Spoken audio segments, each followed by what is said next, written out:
This is my second time filming this video because my camera has some sort of faulty thing in it where it just gets super sensitive to light, and I realized that it wasn't on the tripod straight, so my bookshelves looked like they were that way. It was just strange, so let's hope this time works better. Hey everyone, it's Warren. Welcome back to my channel, or if you're new here, welcome to my channel. Go ahead and hit that subscribe button so that you'll be notified whenever I post new videos. Yes, I have spent more money. Why is that a surprise to anyone? I have like 15 books to haul for you guys today, so this will be a long video and I don't really want to waste any more time. So without any further ado, let me show you the books that I got. The first book I picked up was from Target, and that is Scythe by Neil Shusterman. This is the first book in a series that has taken BookTube by storm. This series has just blown up and gone all over the place. I've seen people reading this everywhere. I finally decided to pick this book up and find out what all the hype is about. I was talking with a friend on Bookstagram who was reading this book and telling me how much they loved it and that they picked up the sequel right away. And when I was in Target the other day, I saw it and said, why not? I'll read it and see if it's worth the hype, because everyone has been loving this series so much. The book follows two main characters named Citra and Rowan, and they live in a world where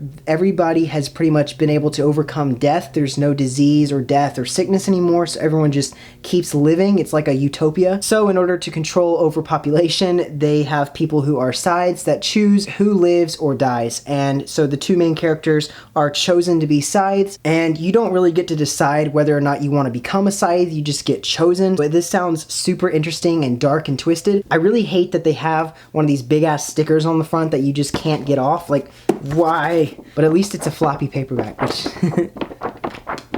I don't really know how I'm gonna read this book with a character named Rowan in it, since Rowan makes me think of Throne of Glass, so that'll be really weird reading a book and trying not to imagine that character in this story. But I am nonetheless excited about this book. It sounds so cool, and I hope that I really like it. And also, while I was in Target, I picked up the Hogwarts Library box set. This is a box set that has 3 books in it that are, I think, the textbooks from the series. It comes with 3 in this super cool looking box, and there's like a cool spine that has like the names of them on here. And the 3 books that it comes with are Fantastic Beasts and Where to Find Them, and this is the actual textbook written by Newt Scamander. It's not the same as the screenplay. I think this is actually like the textbook they used at Hogwarts to study fantastic beasts and creatures and stuff during Harry's first year. And I'm also really excited for the next Fantastic Beasts movie to come out in December. That's going to be really cool. And the next one is Quidditch Through the Ages by Kenilworthy Wisp, who is, I guess, a magician in the wizarding world. And this is all about a history of Quidditch, and it's cool. It has a blurb page with like praises from Bathilda Bagshot, Brutus Scrimgeour, Gilderoy Lockhart of all people, and Rita Skeeter. So I think that's really funny that they have like all these little praises, and it includes a foreword by Albus Dumbledore, so that's pretty cool. I like that they're adding some of the in-universe stuff to make this feel like it really is a legitimate textbook in the Harry Potter world. But I guess it's only fitting since we all went back to Hogwarts last week, but I have my textbooks to pass my owls this semester. And the last book is Tales of Beedle the Bard, and this is interpreted by Hermione Granger and has a commentary by Albus Dumbledore, and this includes the fairy tales from the Deathly Hallows, including the story of the 3 brothers. So here are all 3 of them together, and I think that they look really nice, and they have nice little spines. They're small, so they fit really nicely on my bookshelf. But I feel like they are fitting for this time of year since everyone is going back to school. Of course, for all the book nerds, we're going back to Hogwarts. Fall is just the perfect time of year to read Harry Potter, and since it's one of my favorite series of all time, I love collecting pretty much anything in that universe. Then I got from Barnes & Noble the second book in the Shades of Magic trilogy by V.E. Schwab, and that is A Gathering of Shadows. And then I got the 3rd book in the mail from Amazon yesterday, and I waited to open it up on camera with you guys. Also, I want to complain that this was like torn open when I found it in the mailbox. So like if it had been raining outside, that probably would have ruined the pages. So Amazon, I don't know what happened, but that's not acceptable.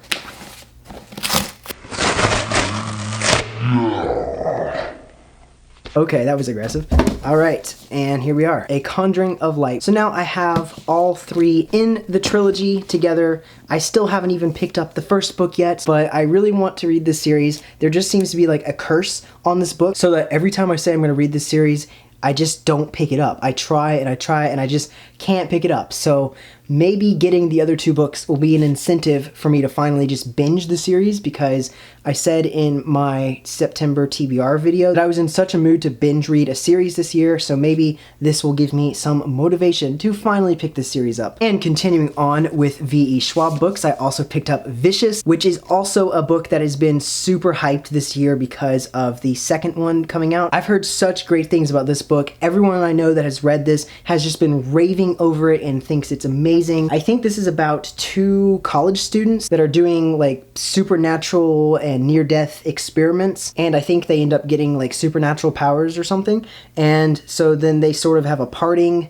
and become villains, I think. I don't know if that's totally right. I don't really know much about this book, but I think that's what it's about. Either way, I'm excited to read this because it sounds like such a great villainous and spooky fall read, and I feel like it's perfect for this time of year. And the sequel, Vengeful, is coming out in like just another month. I hope that I like this book so that I can pick up the second one as well, because everyone has just been so excited for this series. And I think it's cool that the main characters are both college students. That's not something you really see nowadays in young adult literature. And by young adult, I mean like literally adults that are young and not like teenagers and the YA genre stuff, but like literally adults that are young.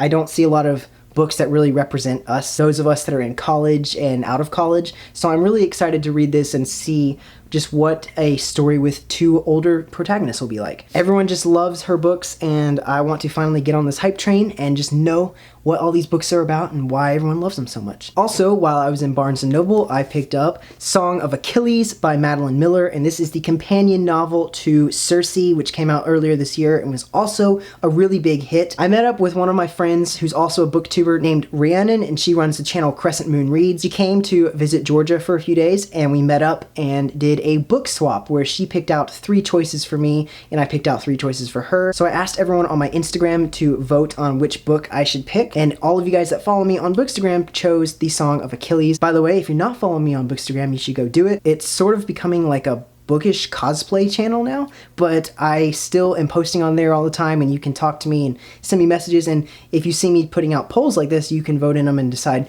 what I read. This book is supposed to be a retelling of Achilles during the Trojan War, and I'm really interested in reading this because I've heard really good things about Circe. It also has one of those annoying stickers that you can't get off. Stop doing this to my books. I haven't read very much historical fiction, so hopefully this is good.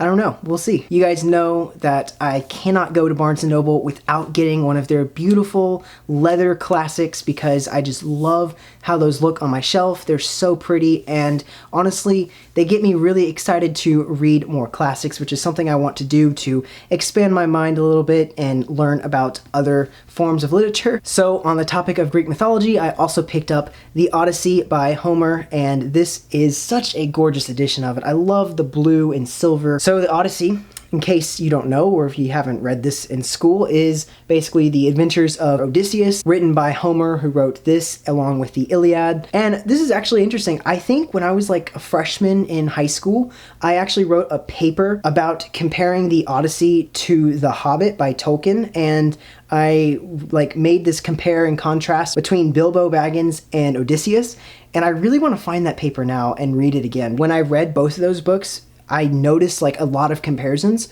so I kind of think Tolkien might have done that on purpose, but I don't know for sure. It might be interesting to go back and reread that paper, just like knowing what I know now about Tolkien and like Greek mythology. But I thought of that, and that's why I picked up the Odyssey, because it's been so long since I've read it, and I think I lost my copy that I had for school, so I'm glad to have a beautiful new edition of it to read and enjoy. I haven't read a lot of Greek mythology in the recent years. I've done a lot of studying on like Norse mythology and English fairy tales and folklore, so I'm hoping that the Song of Achilles and the Odyssey will be 2 great refreshers for this culture of mythology. I'm like losing my voice because I've been talking for so long. The next book I got is one I'm so excited to read, and that is The Loneliest Girl in the Universe by Lauren James. And I just want to ogle over this cover because it is so pretty. Front cover here has like this porthole that's supposed to be like the spaceship window, but it also makes like the sliver of a planet at sunset. I'm assuming it's Earth. This book is about a girl named Romy, who is the daughter of 2 astronauts, and she's all by herself on this spaceship. She has no one to keep her company, and she has no one to talk to except for this guy named Jay, who is a commander of another spaceship that's like on the same trajectory as her spaceship. And she starts developing like this email relationship with him where they're like talking back and forth and exchanging messages and stuff. But as his ship starts getting closer to her ship, she starts to realize that there's like more to it coming towards her ship for a reason. And I think the reason might be to destroy the ship. And as someone who's such a fan of the Illuminae files, I cannot get enough of these sci-fi thrillers where there's space travel and there's like email logs and there's some sort of thriller and action going on. It's such a good story element, and I love that about space novels because, of course, my favorite thing about space novels is the space travel itself. I don't care too much for like aliens and things. I love just like the idea of traveling around space. And it's fairly short too. It's only 300 pages. I cannot wait to pick this up, and I hope that I really enjoy this, and I think if you're a fan of the Illuminae files like I am, you will probably like this book too. The next sci-fi I picked up is Dune by Frank Herbert, and again, this is another amazing cover. I love this so much. I feel like this perfectly captures a retro space kind of Martian themed story, and this book was originally published in 1965, so it is a more classical sci-fi novel, which I am partial to because I love that time era of science fiction. I honestly don't know too much about what this book is. I know from the back of the cover it says that it takes place on a desert world, which is assumingly what the whole Dune thing is going on there. It's about a boy named Paul, and I guess there's also some political intrigue going on this planet. A great family's ambition to bring the fruition of humankind's most ancient and unattainable dream, which would obviously be to walk among the stars. It's blurbed by Arthur C. Clarke, who is a huge science and science fiction novelist, but I just can't get over like the aesthetic of this cover. And it's got that nice matte feel to it, and it's like a floppy paperback, which is my favorite. It's going to look amazing on my sci-fi shelf over here, so I will definitely let you guys know what I think about this book. Oh gosh, I better hurry because so those are the Barnes & Noble books, and the next haul is from Half Price Books because they have like the cheapest books ever. The first one I picked up from Half Price is Since You've Been Gone by Morgan Matson. This is a book that has been on my TBR for a long time. I've seen this a lot too, and people have given it such good reviews. Morgan Matson seems to be a very popular contemporary author. This is about two girls who are best friends named Sloane and Emily, and they enjoy spending each of their summers together. And then one summer, Sloane disappears and leaves behind a list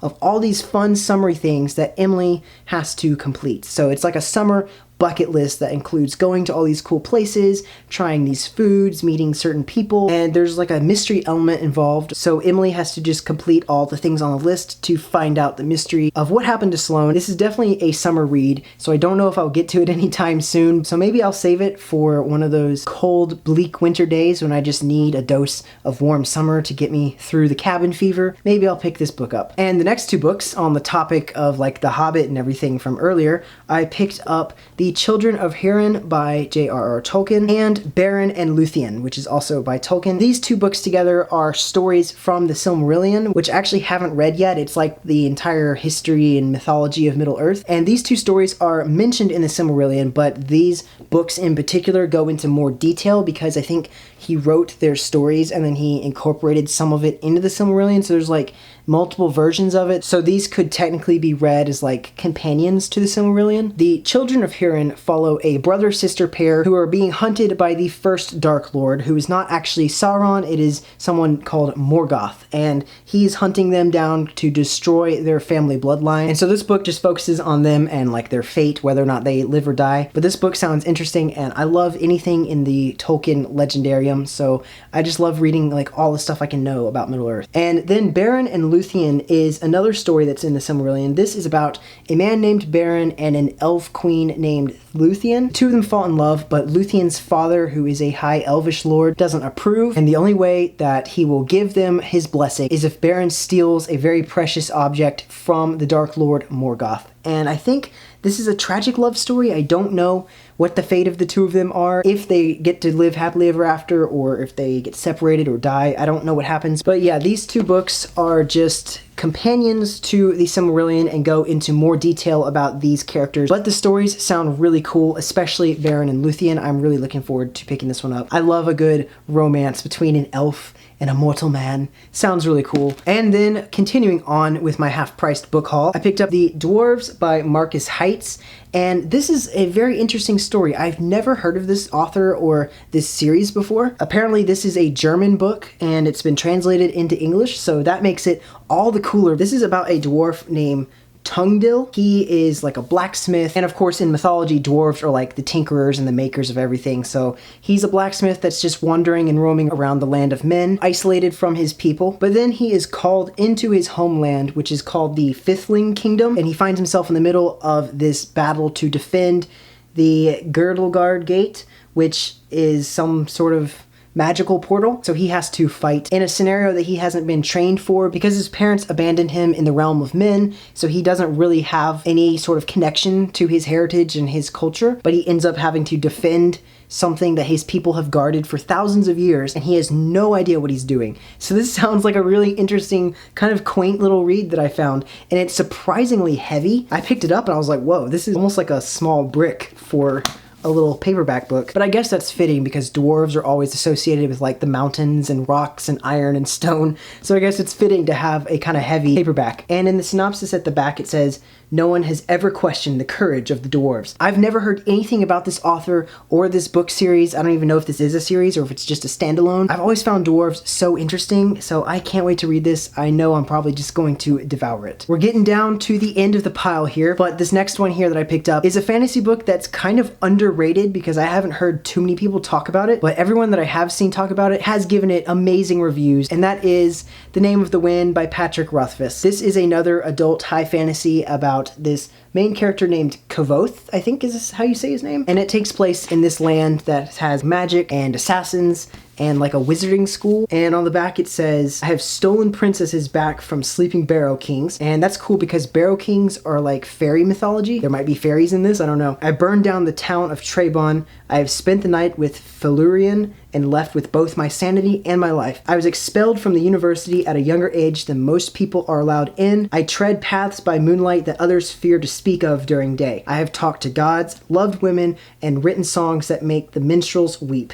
You may have heard of me." So this guy Kvoth sounds like a pretty cool badass. He's giving me Aragorn vibes, like a ranger type figure. I don't really know much about this book, but other people have said that the magic system in this book is so good. I picked it up based off of their good reviews and just knowing like a tiny bit about it. I actually have a small mass market paperback version of it right here, but I just knew that with high fantasy, you just can't read it in a mass market paperback. Font is really small and it's just condensed into this tiny little brick. I just couldn't read that and enjoy it, so I tend to avoid these as often as possible. But I am really excited to read this because I've heard so many good things. People have just raved and ranted over this book. Adult fantasy is a genre I would love to get more into. I love YA, I do, and I will probably be reading it for many years to come. It's just becoming such a oversaturated market with so many similar stories that just almost don't feel original anymore. So I want to pick up books that do have more deep themes running through them. Well, my battery just died, so I had to charge it up before I could keep filming this video,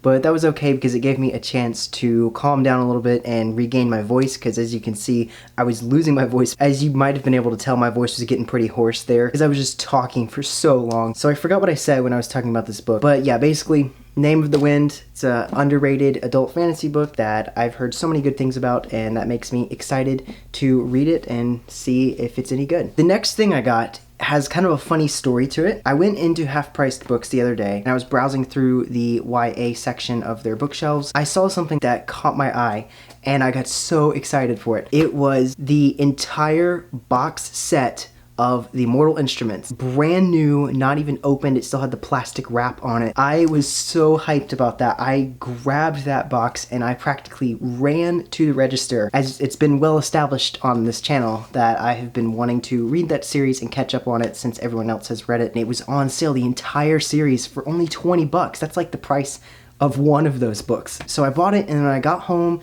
I took the plastic wrapping off, and I noticed something that was kind of funny about it. I wondered, like, did I get an older edition? And it turns out that this is the UK edition box set. So every one of these books in here is the UK version from Europe, not the US editions, which is why the spines look different. I was just blown away. Like, what a find. They were in perfect condition. The plastic wrap was still on it, so like no one had ever opened it. And I wasn't sure at first if I wanted to keep it or not, or maybe like return it, because it wasn't what I wanted. I wanted the US editions, but then I thought about it and I opened it and I got the books out and I looked at them and I said, you know, I have the entire series now and I bought it for such a cheap price. I might as well keep it and just read these because they're in brand new condition. It's the same story and I don't have to pay 50 bucks for the box set like off Amazon or something. You can tell the pretty obvious differences from the US and the UK. This one is a lot less shiny. As you can see, this one's like reflecting in the ring light. This one is glossy. It's pretty condensed, whereas this one is another floppy paperback. This one is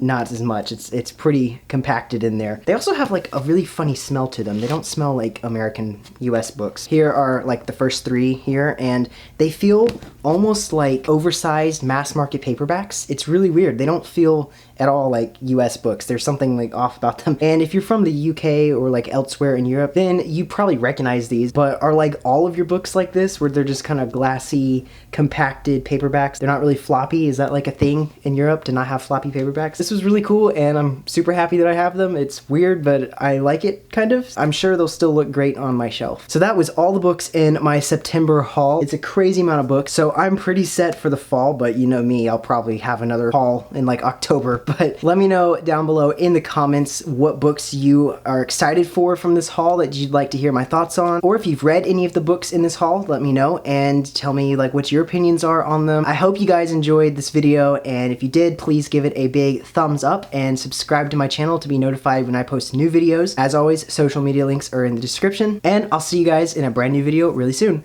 Bye!